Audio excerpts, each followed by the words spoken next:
Welcome to Pimpy's Investment Chat, where we keep investment talk simple. And here's your host, Pimpy. What is going on out there, peeps? You know, Al Sadani is really doing a remarkable job. And I know a lot of you guys out there know about this, but you really don't know what it is that he's doing. This project that he's getting ready to fund, if it's successful and he pulls this off, this is really going to change the landscape for Iraq, especially against other oil powerhouses in the region. So let's go ahead and get into this, and I'll show you what I'm talking about, because this is going to be a pretty big move. Before we get started, do me a favor, hit the thumbs up button.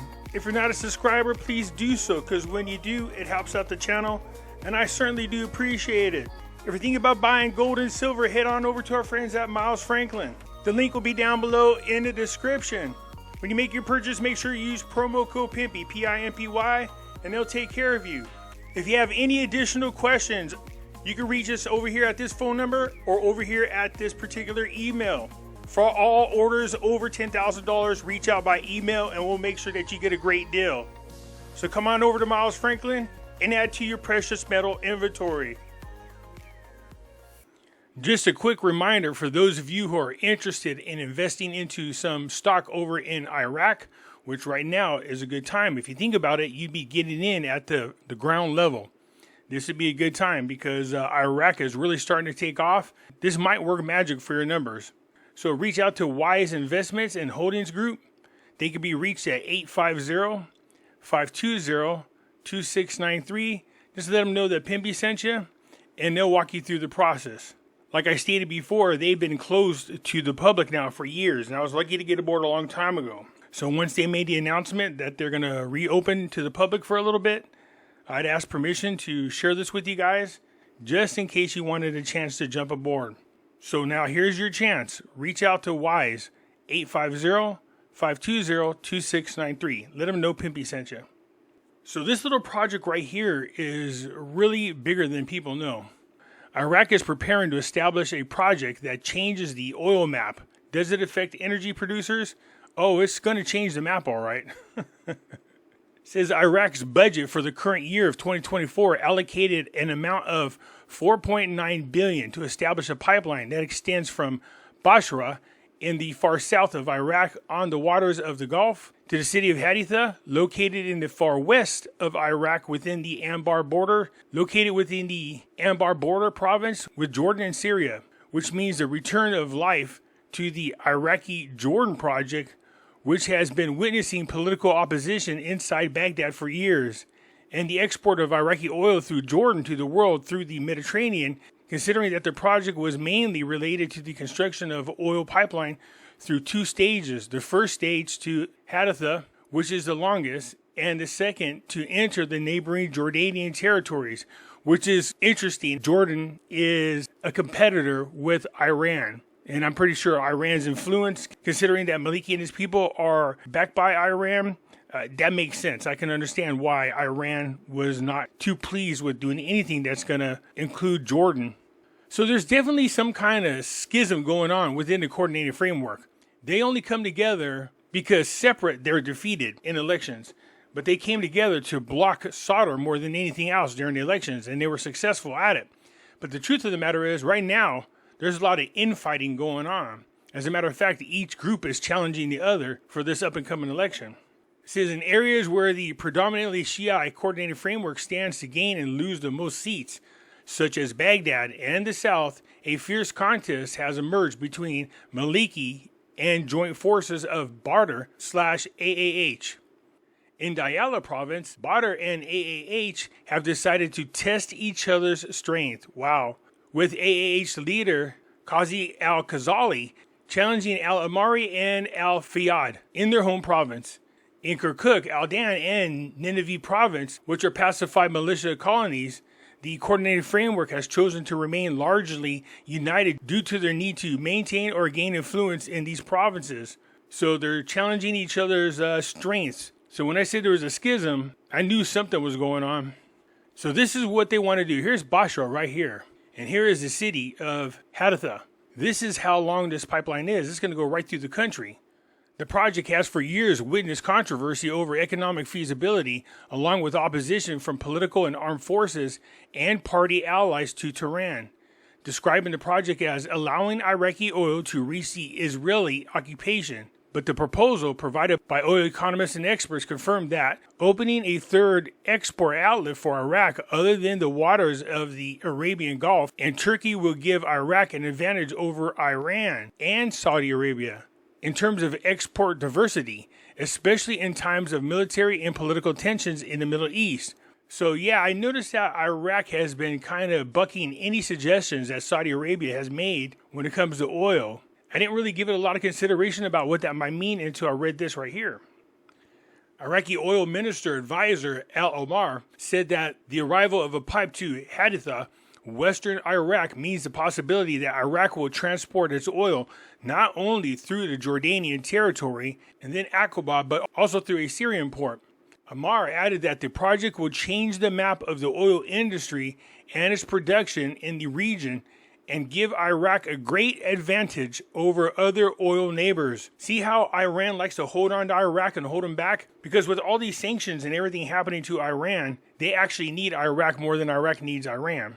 Unfortunately for Iraq, their politicians are mostly Iranian-backed politicians. They really need to get them people out of there.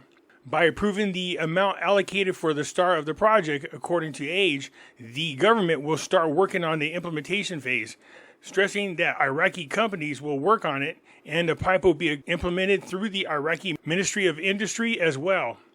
So then this also explains why it is that the coordinated framework is bumping heads with al-Sudani. Al-Sudani is moving forward with this because he knows how much it's going to benefit the Iraqi people. Of course, those Iranian-backed politicians don't like it because they're catching shit, I'm sure, from Tehran over there in Iran.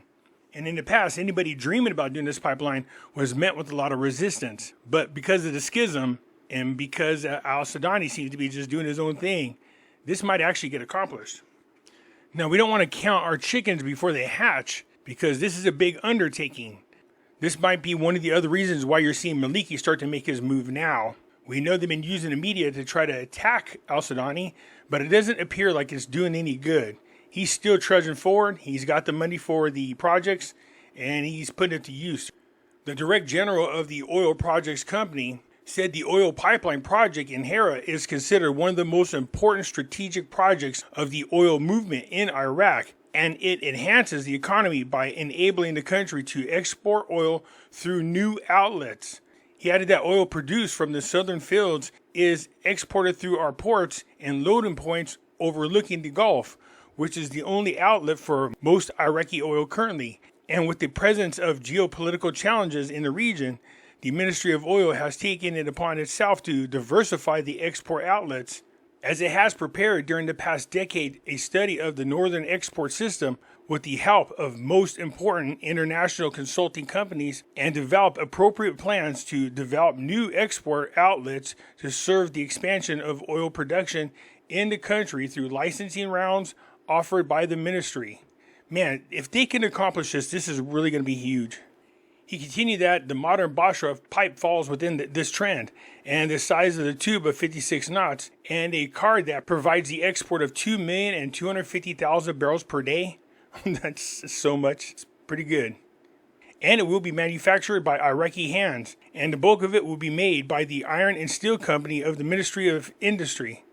It provides new export outlets for Iraqi oil to the countries of Europe, there we go, and North America, in line with the development road project and the government's endeavor to make it a corridor for global energy, in addition to its role in transporting goods between East and West. He stressed that there is an intention to connect the pipeline in the future to the port of Tartus on the Mediterranean, after the achievement of the appropriate security conditions in Syria, through a pipeline that is established for this purpose and connects a modern warehouse to the port of Tartus, according to him. The sources state that the Sudanese government is seeking to start the project as soon as possible because the pipe represents a new type of Iraqi energy export outlets, specifically oil, and it also offers the opportunity for Iraqi oil to reach new markets in Europe, as well as economic gains and sustainable and diversified financial returns, in addition to participation and investment in the international manufacturing sectors.